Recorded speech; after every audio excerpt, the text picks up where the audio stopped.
Good morning, everyone, or whenever you're listening to this. I'm recording it in the morning, so I'm saying good morning. I'm recording this on Monday, April 29th.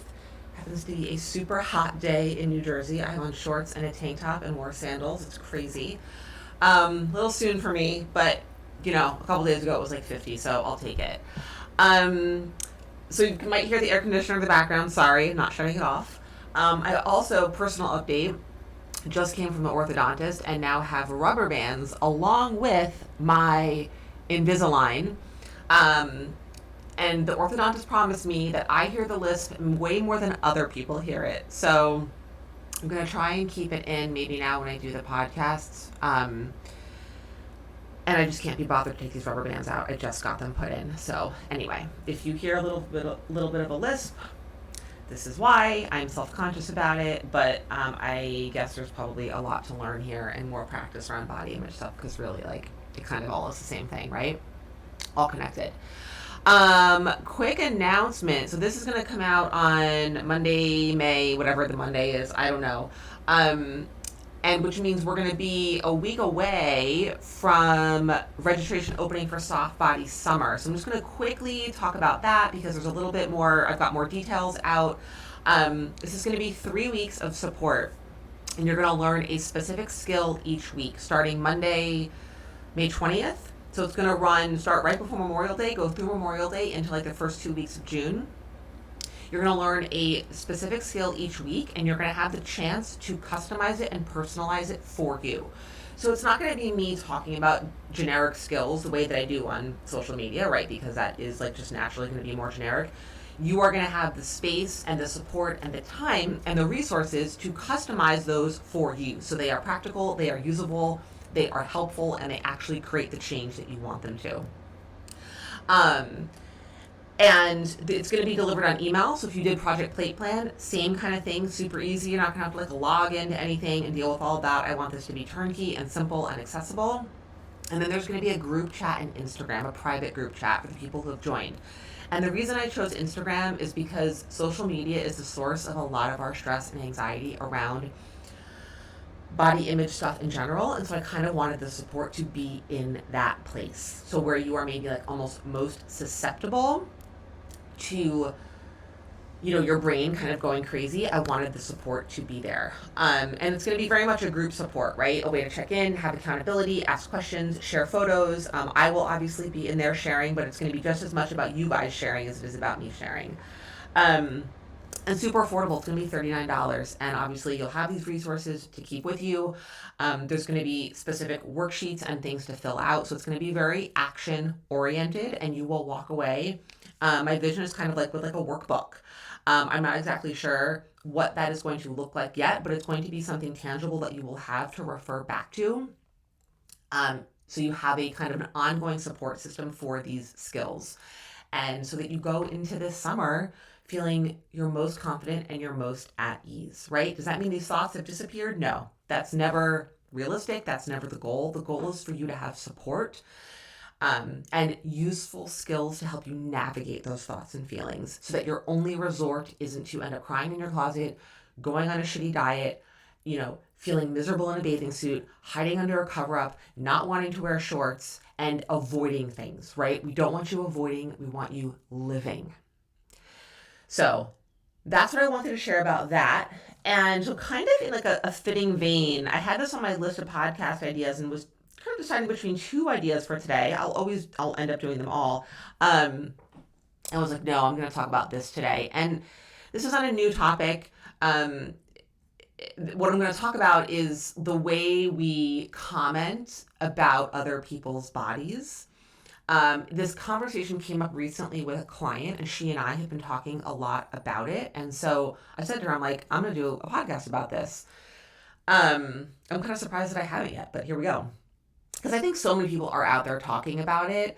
But the truth is, this is one of those things we need to hear way more than once for it to really sink in.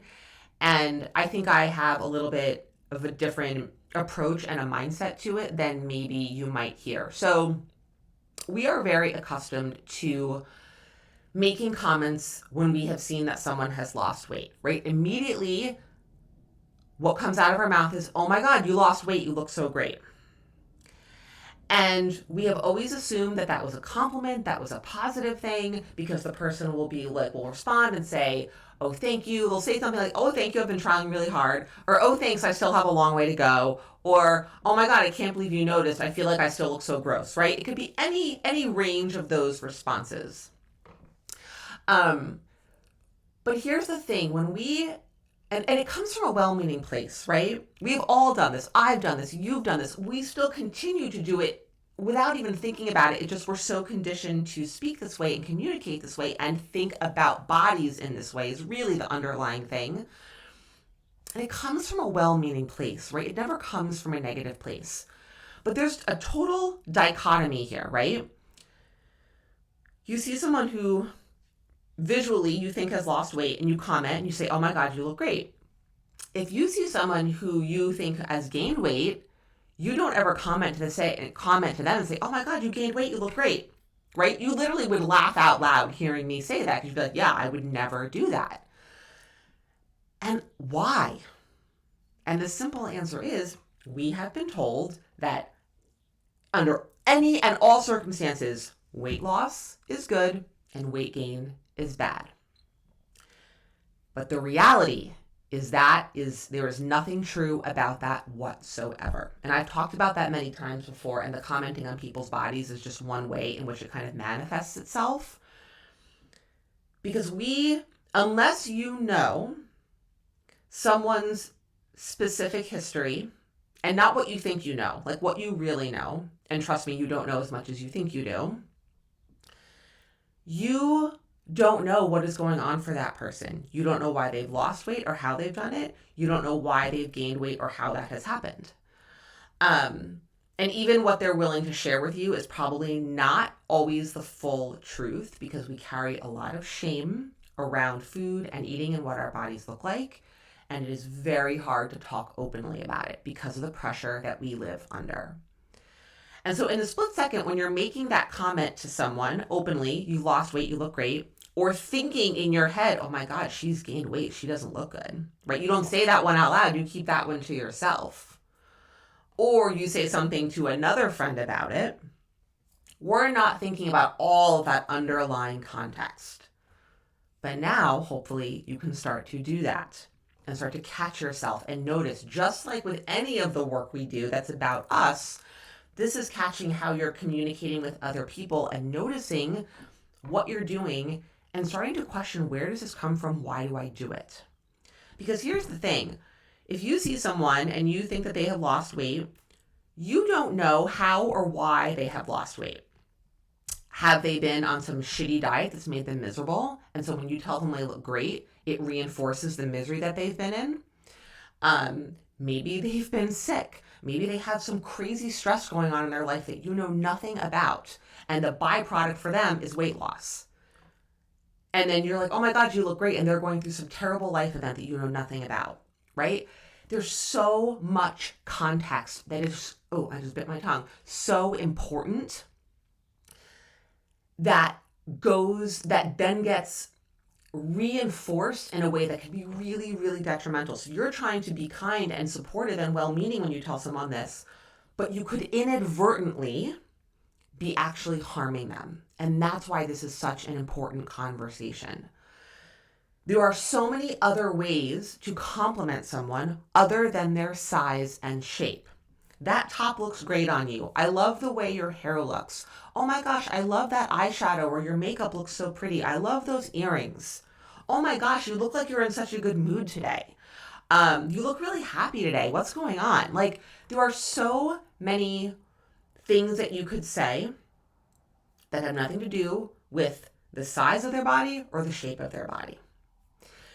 And look, I first of all, don't believe and will never sit here and tell you that appearances don't matter in our society and our culture, or that it's not okay to care about your appearance. It's totally fine to care about your appearance. I care about my appearance. Why do I do my hair? Why do I put on makeup? Why do I work with a stylist? Because I care about my appearance. But there's a difference between relying on that for all of your self-worth and doing it because it makes you feel more like you, and that you do it regardless of what someone else is going to say about it, right? So If you want to compliment someone on how they look, there are so many ways to do that. Whether you notice that they've lost weight or gained weight, or their body size and shape hasn't changed at all, in any circumstance, you can compliment someone on a part of their appearance. It might be a way that you're not used to doing, and that's what I'm hoping to get you thinking about. Start paying attention to how you compliment people, how you communicate them, what you say about other people to certain people, right? And start noticing, looking for opportunities to do that in a different way. Because like, I will tell you, when I did isogenics 10 years ago, and I was at my lowest weight that I had been since high school and fitting into pants that I hadn't fit into in a very long time. And people, of course, were noticing, like, oh my God, I can see you've lost weight. You look great. And as I came to the end of that isogenics cleanse, I had done this, you know, if you eat 1,200 calories a day, and then I think it was every other week, or maybe it was every week, I don't remember. You just didn't eat at all for like an entire day. It's basically like, I'm not going to call it a starvation diet. It's pretty close to that, but it is eating the bare minimum amount of food to get by. So of course you're going to lose weight. I was so panicked because I knew I couldn't do that forever. That's not a sustainable way to live. Nobody can do that forever. So as the end of the 30 days was coming up, and I'm like, oh my God, what am I going to do? I'm in a total panic about how I'm going to maintain this weight loss. And then what happens when I gain it back and people see that? So when you compliment someone on their weight loss, then you reinforce to them that, oh, this person values me for what I look like. And what happens when I gain it back? Are they still going to like me the same way? Are they still going to think the same thing? Are they still going to think I look good? Are they going to think I look ugly?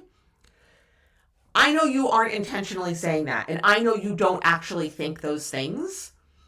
But this is how our brains work, and you know it because you've been on the receiving end of it.